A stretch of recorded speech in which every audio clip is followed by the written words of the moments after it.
एक ऐसा गांव जहां हर रोज सूरज निकलते ही चार ठेले लगते हैं।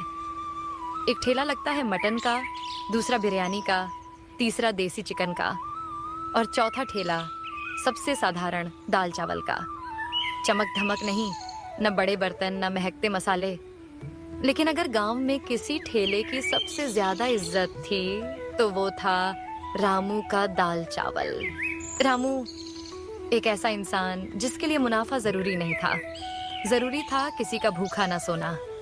जिसके पास पैसे होते वो पूरा देता, जिसके पास नहीं होते उसे भी उतनी ही इज्जत से खाना मिलता। कई बार रामू घाटे में चला जाता, लेकिन फिर भी अगले दिन ठेला जरूर लगता, क्योंकि उसका एक सपना था कि स्वादपुर गांव में कोई भी गरीब न रहे, सब अच्छी जिंदगी जिया और एक दिन वो एक बड़ा सा ढाबा खोले। अरे रामू, आज फिर मुफ्त का खाना बट रहा है क्या? ऐसे चलेगा तो ढाबा नहीं, खुद ठेला भी नहीं बचेगा। इज्जत से पेट नहीं भरता रे रामू। पेट भर जाए वही बहुत है। रामू उनकी बातों पर कभी ध्यान नहीं देता, क्योंकि उसे पता था पैसा भले ही तीनों ठेले वाले ज्यादा कमाते हों, लेकिन पूरे गांव में सबसे ज्यादा इज्जत रामू की ही थी। एक दिन रोज की तरह ठेला समेटकर रामू घर लौटा, खाना खाया और थक कर सो गया।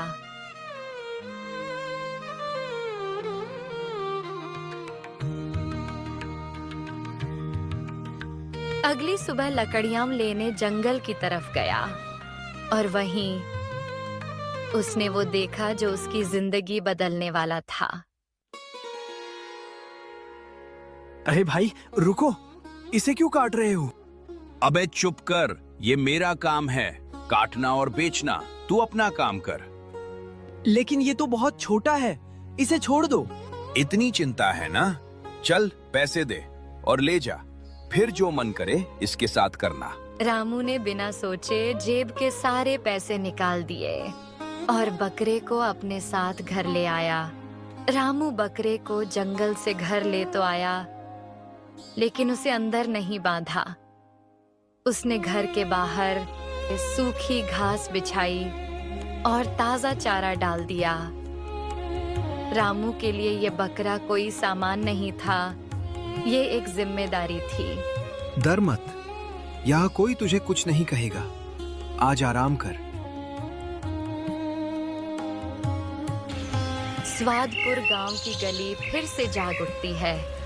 तीनों ठेले मटन, बिरयानी और देसी चिकन हमेशा की तरह चमक रहे थे और एक कोने में साधारण सा रामू का दाल चावल।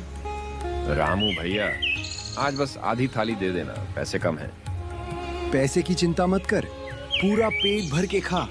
और सच में उस दिन भी किसी का पेट खाली नहीं रहा।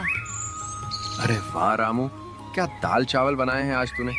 कसम से बता रहा हूँ, तेरे ये सादे दाल चावल मटन और बिरयानी को भी पीछे छोड़ देते हैं। और ऊपर से इतना सस्ता, इतना सादा, फिर भी इतना स्वाद। आज तो पूरा मजा आ गया रामू, पेट भी भर गया और दिल भी खुश हो गया। अरे नहीं भाई, ये तो बस दाल है, चावल है और ऊपर से थोड़ी सी मेहनत। अगर पेट भर जाए और मन खुश हो जाए तो वही मेरे लिए सबसे बड़ी कमाई है। खाते रहो, खुश रहो, बस यही दुआ है। रोज ऐसा ही होता। रामू घाटे में जाता, लेकिन चेहरे पर संतोष रहता। शाम ढलते ही रामू ठेला समेटता और सीधे घर लौट आता। घर के बाहर वही बकरा चुपचाप बैठा मिलता। दिन भर अकेला रहा, रुक, तेरे लिए भी लाया हूँ। रामू बचे हुए दाल चावल का थोड़ा हिस्सा बकरे को डाल देता। बकरा बिना आवाज किए सब खा जाता। रामू नहीं जानता था कि जिस मासूम को वह चारा डाल रहा है, वही उसकी जिंदगी का सबसे बड़ा मोड़ बनने वाला है।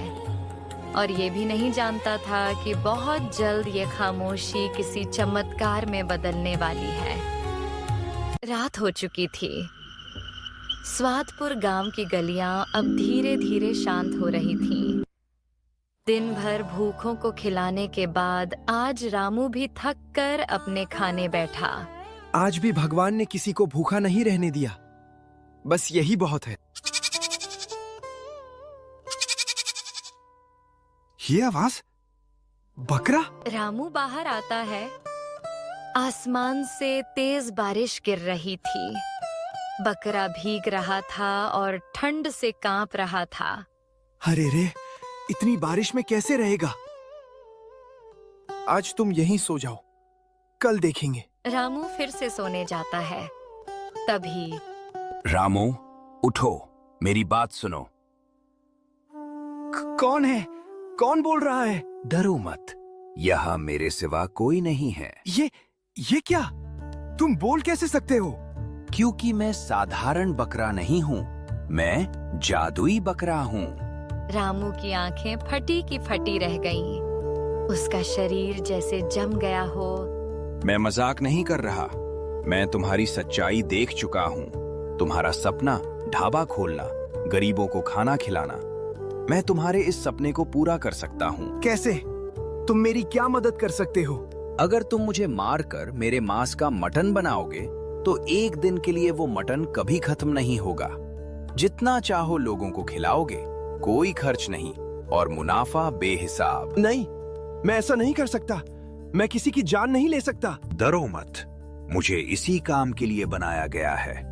मैं फिर से जिंदा हो जाऊंगा, लेकिन सिर्फ अच्छी नीयत वाले इंसान के लिए। अंधेरी रात में आखिरकार रामू ने फैसला लिया। आधी रात को उसने कांपते हाथों से वो कर दिया जो उसने कभी सोचा भी नहीं था। सुबह हुई। स्वादपुर गांव चौंक गया।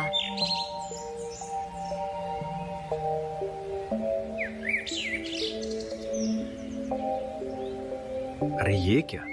आज मैं क्या देख रहा हूँ? ये रामू कब से मटन का काम खोल लिया? हाँ भाई, मैं भी हैरान हूँ। और सबसे बड़ी बात जानता है, आज तो ये हम सबसे भी पहले आ गया। लगता है कुछ तो बात है, वरना रामू ऐसा कभी नहीं करता था। अरे ओ रामू, तू मटन कब से बेचने लगा? छोड़ यार, ये तो मुफ्त में ही खिलाएगा। आज नया शौक चढ़ा है इसे। अरे ओ। लेकिन थोड़ी देर बाद भीड़ उमड़ पड़ी। अमीर, गरीब, सब रामू के ठेले पर। वाह रामू, क्या मटन है रे, मजा आ गया। देखा मंगलू, इसे कहते हैं मटन। स्वाद भी और सस्ता भी। तेरा मटन तो ना स्वाद का ना दाम का। मंगलू का खून खौल उठा। अबे ओ, ये ज्यादा दिन नहीं चलेगा। दिन बीतते गए। मंगलू का ठेला सूना पड़ गया और रामू के ठेले पर भीड़ लगी रहती। कितना मटन खत्म क्यों नहीं होता? कुछ तो गड़बड़ है। आज शाम इसके पीछे जाऊंगा और सच जान कर रहूंगा। उधर रामू आज खूब मुनाफे में था।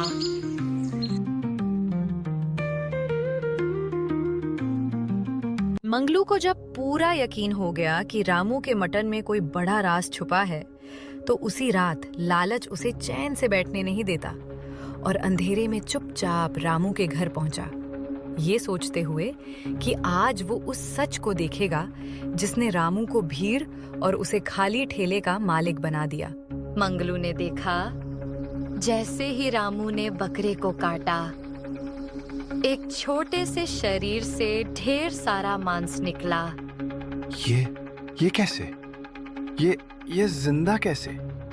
कल आऊंगा और इस बकरे को ले जाऊंगा।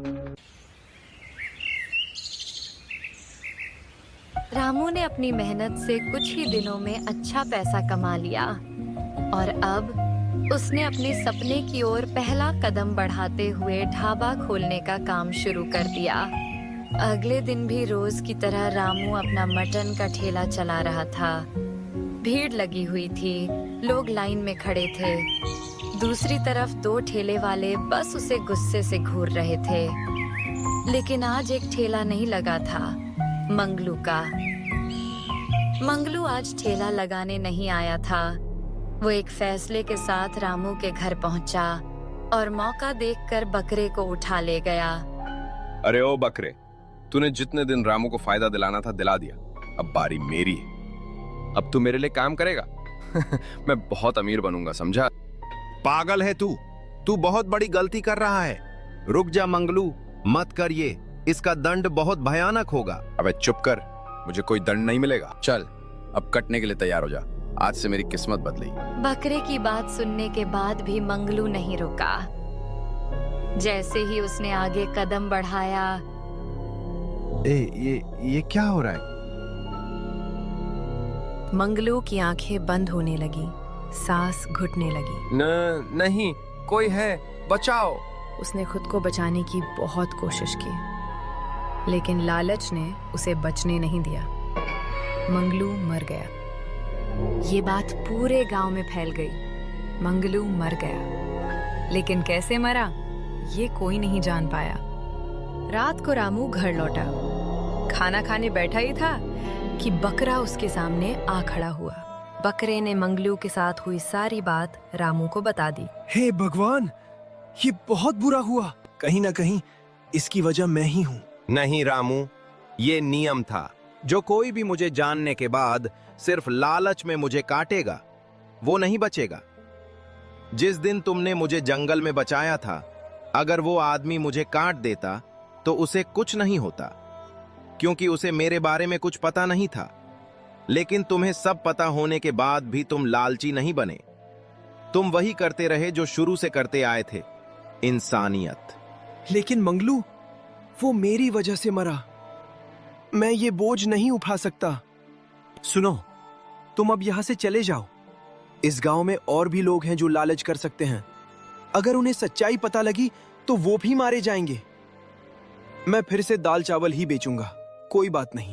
रामू, आज तुमने साबित कर दिया कि तुम सच में दिल के अमीर हो। तुम अपना काम मत छोड़ना। भगवान तुम्हें हर काम में बरकत देगा। इतना कहते ही बकरा वहां से गायब हो गया। रामू ने जो पैसे कमाए थे उनसे ढाबा तो बना लिया, लेकिन उसने फिर से दाल चावल शुरू किए, साथ में चाय, राजमा, और आज भी गरीबों को सस्ते में और जरूरतमंदों को मुफ्त में खाना खिलाता है। क्योंकि जादू मटन में नहीं था, जादू रामू की